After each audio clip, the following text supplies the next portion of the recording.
NJT Live présente en direct du Game Camp. Et on se retrouve en direct du Game Camp. On reprend l'antenne un peu par surprise pendant cette petite pause. Donc après une introduction, une présentation de l'événement avec le SNJV et Gaming qui organise ce Game Camp, on se retrouve avec les co-directeurs de 3-Hit Combo, donc organisateurs du Stunfest et tout dernièrement des rendez-vous Add-on. Bonjour à vous. Bonjour. Eh bien, je vous laisse vous présenter tous les deux, l'un après l'autre. Eh bien, moi, je me présente, je m'appelle Thomas et je suis co-directeur ou co-organisateur du festival Stunfest. Ok.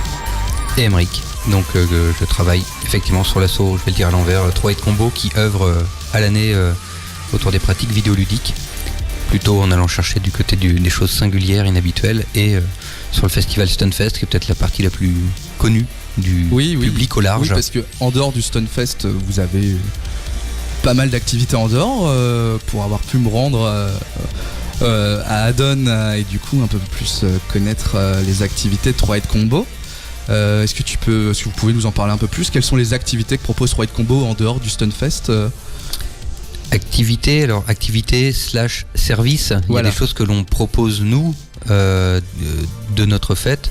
Add-on en est une, le festival Stunfest, je vais parler d'initiatives qui nous sont propres, que l'on développe et qu'on développe évidemment avec le soutien de ceux qui nourrissent ces propositions. Bien sûr les indés, les contributeurs, les créateurs de contenu au sens large.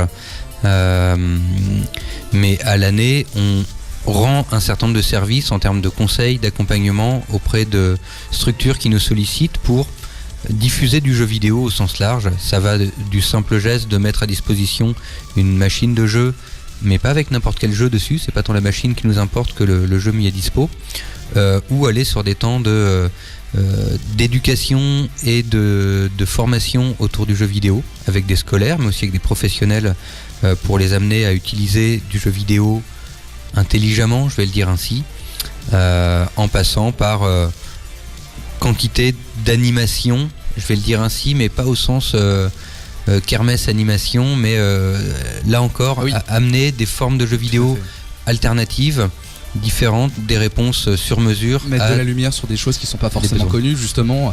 Plus c'est alternatif, plus c'est hors des sentiers battus, moins ça sera connu. Donc c'est toujours intéressant de pouvoir mettre de la lumière sur des choses un peu plus particulières et singulières. C'est ça.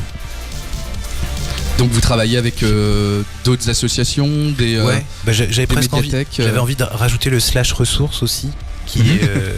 On a plein de slash en fait, parce que c'est vrai que à la fois par le biais du Stunfest mais aussi par le biais des actions à l'année, on a su placer comme ça, comme l'a dit Emeric, un certain nombre de réponses, et la notion ressources aussi, et qui peut s'étendre, que ce soit comme on l'a évoqué avec des médiathèques, avec des gens qui découvrent aussi cet objet culturel, qui commencent à l'intégrer aussi, je parlais des médiathèques et d'autres dans des pratiques, et puis aussi d'accompagner, et c'est ce qu'on a pu voir sur Add-on, une ressource par rapport aux indés, par rapport aux studios qui se créent et qui se montent, et je dirais servir de socle, ou en tout cas d'accompagnant, en tout cas pour les d'aider les pour gens à créer leur propre structure, avoir peut-être un peu plus de moyens, ou être mis en relation avec des personnes plus compétentes, ou en tout cas créer du lien, et on le sait que dans cette économie là il y a plein de choses qui dépendent aussi, que ce soit juridique, administré, dev, code, tout c'est compliqué de tout savoir, forcément. Et bon, des fois quand on veut lancer quelque chose, on sait pas forcément à qui se fier. Bon, je fais quoi? On peut vite baisser les bras. Et bon, quand on comprend qu'on n'est pas tout seul et qu'on peut, en levant la tête et en allant un peu plus loin, en allant à l'encontre des gens, on peut être amené à faire de belles rencontres et à être mis en relation, et ça peut nous permettre d'avancer, être un bon moteur. C'est ça. Voilà.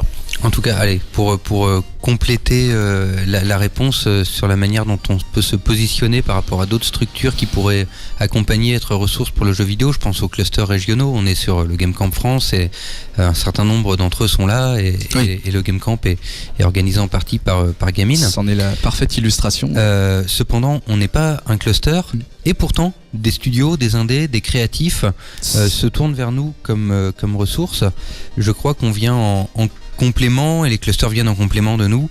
On se présente comme une structure qui promeut le jeu vidéo comme objet culturel, au sens où on estime qu'il y a un ensemble de pratiques culturelles autour du jeu vidéo. Quand quelqu'un fait un speedrun, quand quelqu'un stream autour d'un jeu, quand quelqu'un fait de la musique associée à du jeu vidéo, etc., etc., ce sont là un ensemble de pratiques culturelles qui développent bien sûr, oui, une économie, mais pas que. Et tout ceci, on le voit comme un cercle vertueux, et on essaye de se positionner au moment où effectivement une personne, une structure, un collectif peut se sentir, une petite entreprise, un peu seule dans son secteur d'activité ou dans ce qu'il est en train de développer, d'expérimenter, et on essaye de favoriser les croisements, les échanges pour rassurer, dire hey, t'es pas tout seul. Puis innover peut-être aussi, je pense. Enfin, tu parlais du speedrun, ça c'est un super exemple, parce que dans le cadre du festival Stunfest, on a observé une communauté qui jouait d'une certaine manière, le speedrun notamment, le superplay aussi, c'est une autre pratique. On est quand même assez rare à proposer ce type de spectacle, parce que maintenant nous on l'a intégré en tant que spectacle, on l'a vu émerger dans le cadre du festival. Là sur l'édition 2016, on a pu remplir une salle de 400 personnes avec du superplay sans que ça pose aucun souci. La salle était complètement pleine, donc ces logiques-là amènent à ce que nous on fasse des mises en relation entre les studios. Et d'ailleurs on s'aperçoit qu'il y a des studios qui travaillent ces fonctions-là dans leur jeu, monte de plus en plus. Dans le game design, dans la mise en prod de ton jeu, tu vas intégrer possiblement du speedrun, du superplay, ou en tout cas des fonctionnalités. Et c'est aussi notre rôle de faire à ce que ces gens se rencontrent, puissent entendre aussi des superplayers faire des feedbacks, des speedrunners faire des feedbacks. Et là ça devient intéressant, parce que ça permet d'améliorer possiblement la qualité de la proposition du jeu, et que tout le monde s'y retrouve. Qu'une alchimie commence à se créer. Exactement. Et voilà. En plus c'était, il me semble, le sujet d'un atelier lors du dernier add-on. En parlant d'add-on, de Stunfest 2016, on va parler maintenant 2017 et même 2018. Oui. On va peut-être refaire un point sur le dernier add-on avant de parler de l'an prochain. Le dernier, c'était le premier, on va dire, mais ce qui s'est plutôt bien passé, c'était l'envie pour nous, du fait aussi de se permettre cette pause Stunfest sur cette année, de maintenir justement ce lien qu'on a évoqué avec les studios, avec tous les gens qui font aussi la réponse orientée jeu indé, j'ai envie de le dire comme ça. Cette année, donc, on a créé l'événement Add-on auquel tu as participé aussi. J'ai été invité, je vous en remercie. C'était très intéressant et enrichissant d'en être et d'être partenaire avec vous. C'était important qu'on fasse ce lien, ou en tout cas cette continuité-là. Et pour résumer, ça s'est quand même plutôt bien passé. Je pense que les gens étaient vraiment satisfaits de la rencontre. Enfin, c'était des chouettes moments. Et là, maintenant qu'on en sort, on commence à mettre le Stunfest 2018 et aussi Add-on 2018 sur les rails. D'assembler les blocs. Voilà, exactement. C'est un peu le robot Transformers, ou plutôt Bioman. Enfin bref, c'est de se retrouver l'année prochaine, donc du 14 au 20 mai 2018, ensemble autour d'un add-on pour lancer et d'un Stunfest pour conclure. D'accord.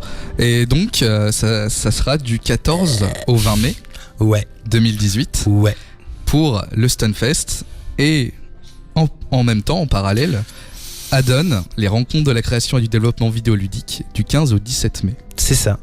Donc l'idée, je pense que tu l'as bien dit, c'est d'amener aussi les studios, les indés qui ont envie d'une réponse rencontre pro à se voir en amont, mais aussi possiblement derrière à profiter du festival, parce que on peut le redire aussi, mais on a un festival où notre public, on le sait maintenant, est un public de qualité. Bon voilà, c'est des gens qui aiment jouer, qui aiment aussi faire des retours, et les indés là-dessus apprécient énormément ce type de retour. Donc on a une belle réponse à mettre en œuvre. C'est 3 jours où on va se rencontrer, on va parler boulot, et puis 3 jours où on va montrer son jeu, où on va aussi profiter de l'aspect festif du stun. C'est du lourd, hein. Ouais.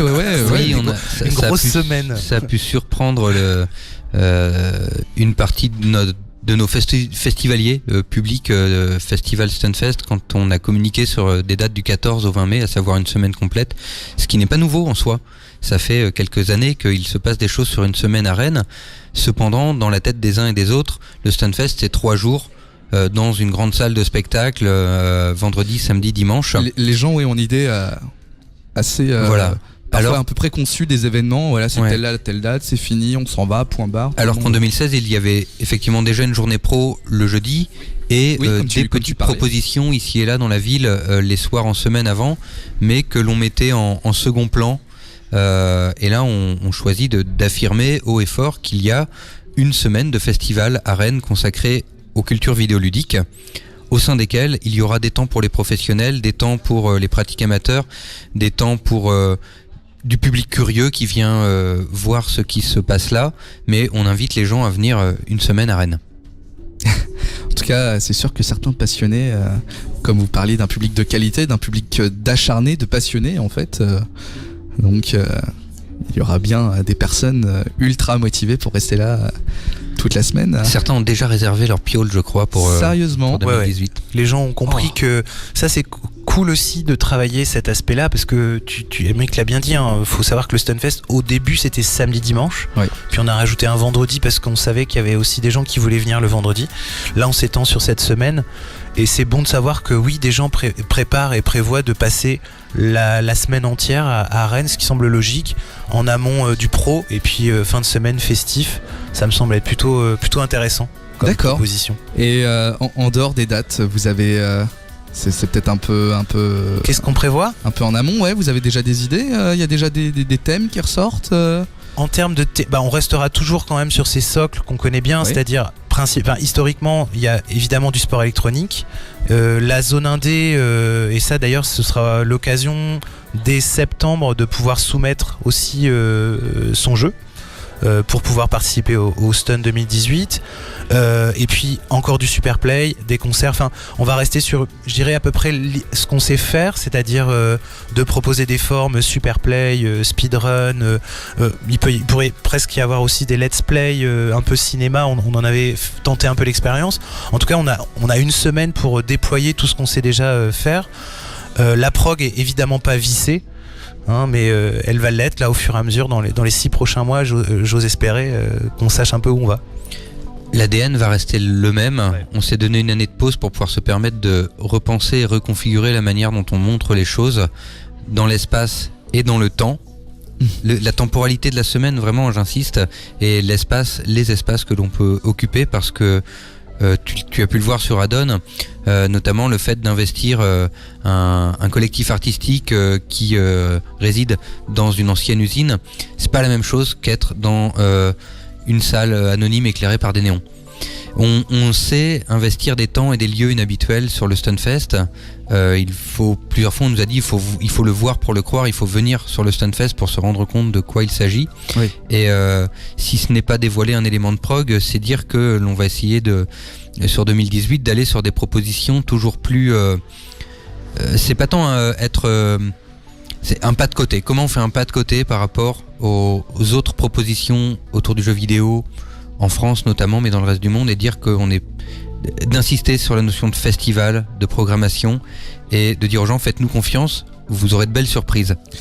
Vous ne verrez pas les titres, les jeux que vous avez pu voir ailleurs, et vous verrez pas les pratiques que vous avez pu voir ailleurs, vous verrez autre chose. Pour n'y être allé qu'une seule fois, mais j'en ai été conquis après y avoir été. Je pense que ce sera surtout une question de convaincre les personnes qui n'y sont jamais encore allées en fait. Ça va de mieux en mieux.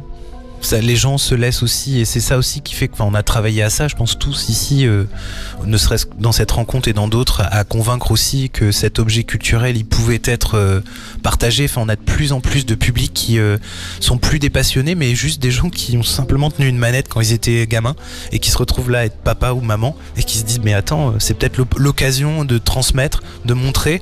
Et je le disais dans l'apport côté jeu indé, le public est de plus en plus en demande. Oui.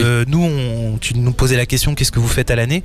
On propulse, on montre, on porte aussi, on prêche une parole de n'achète peut-être pas le AAA, achète peut-être la petite proposition faite par un petit studio. Déjà, qui va t'intéresser à autre chose. C'est ça. Ça peut être très bien ailleurs. Et voilà. Pour un AAA, tu peux t'acheter 3, 4, 5 jeux indés. Donc cette qualité-là, on la développe et on sait que elle aura pour nos publics aussi une intention. C'est-à-dire que ils sont contents de savoir tiens, c'est quoi ce jeu ?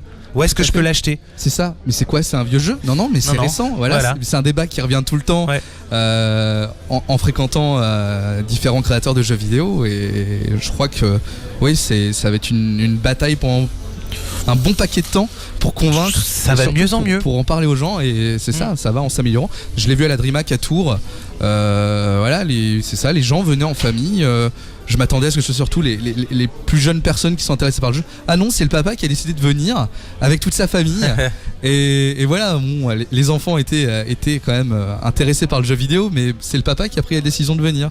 Comme quoi maintenant, les gens sont quand même un peu plus libérés en la question. Et libérés peut-être même pour aller jusqu'à Rennes et découvrir la pratique du jeu vidéo d'une manière différente qu'ils ont l'habitude. Je vais le dire comme ça, on l'a dit, hein, et on se bat un peu aussi pour ça. C'est pas une convention, c'est un festival. Exactement. Donc c'est des festivités aussi, et c'est ce qu'on aime. Là, on peut le dire aussi. On va essayer d'avoir un beau village extérieur, un parc extérieur plus conséquent, pour que justement cet aspect festif il soit maintenu. Enfin, pour avoir lu aussi sur les forums les retours sur le Stunfest, moi ce que je trouve génial, c'est que les gens disent pas je viens au Stunfest, j'ai joué à tel jeu, c'est je viens au Stunfest, je vais pouvoir manger des galettes saucisses et des crêpes, quoi. Donc il y a cet aspect là. J'ai pas eu ma galette la dernière fois parce qu'il y a eu rupture de stock, faut le savoir, il y a eu beaucoup de sur demande. Mais cet aspect là aussi est conséquent parce que c'est un climat agréable aussi, que ce soit pour les créateurs ou même les publics, de venir passer un temps de festivités autour de la notion de jeu vidéo au grand large. Et je l'ai dit, hein, du Super Play, on peut pas en voir tous les jours en live. Non, et c'est cool à voir, enfin, de s'asseoir dans une salle de spectacle pour voir quelqu'un qui joue magistralement à un jeu vidéo. C'est une occasion. Honnêtement, ça date de plusieurs années. Je m'en souviens encore, honnêtement. Ouais, c'était dire que moi, je me souviens aussi des premiers Super Play au Stunfest. C'est pas pour vous faire la promotion, mais c'est vraiment, je m'en souviens encore, et c'était un très bon moment, et je regrette les années qui sont passées de pas y être allé avant et depuis. Il y a un petit côté histoire de famille avec des gens qui reviennent d'une année sur l'autre pour retrouver les copains, c'est clair et net. Et cependant, les nouveaux venus le disent aussi, mais hey, votre public il est cool, enfin je peux effectivement me poser, boire un verre de cidre et une crêpe et je vais être à côté d'un dev de jeu et je le sais peut-être pas encore. Le Stunfest c'est ça, c'est surtout des temps de rencontre, et les gens ils viennent et ils reviennent pour ces raisons-là notamment. Aussi parce que oui, sur un public de spécialistes, ils ne viennent pas forcément découvrir les. Ouais, et puis ils viennent pas forcément découvrir les nouveautés, mais plus avoir affaire à ce que l'on opère sur quelque chose qui est de l'ordre du festival, à savoir une curation. On vend pas du mètre carré à n'importe qui pour n'importe quoi. On échange pendant de longues heures avec les uns et les autres pour provoquer une programmation. Et voilà, 2016, 4000 jeux sortis sur Steam. Combien en 2017? J'attends de voir les chiffres. Il y a une véritable valeur à provoquer des temps où on propose aux gens une sélection qui est un regard. C'est le nôtre, c'est celui d'un ensemble de personnes qui font une sélection. C'est pas forcément la meilleure sélection qui soit, c'en est une, et ça a valeur. Eh bien, merci à vous. Mais merci à toi. Mais c'est un plaisir. Mais pareillement. Si vous avez d'autres choses à ajouter qui vous viennent en tête. Non, enfin, on se voit en 2018. Bah oui. Pour les curieux, stunfest.com, et à la rentrée un peu plus de réponses aux surprises que l'on évoque. Potentiellement un nouveau partenariat et la présence d'NGT Live. Bah pourquoi pas. On accueillera NGT avec plaisir, bien sûr. Et on sera là alors, c'est cool. Sûr. Bah, merci à tous les deux, c'est toujours un plaisir.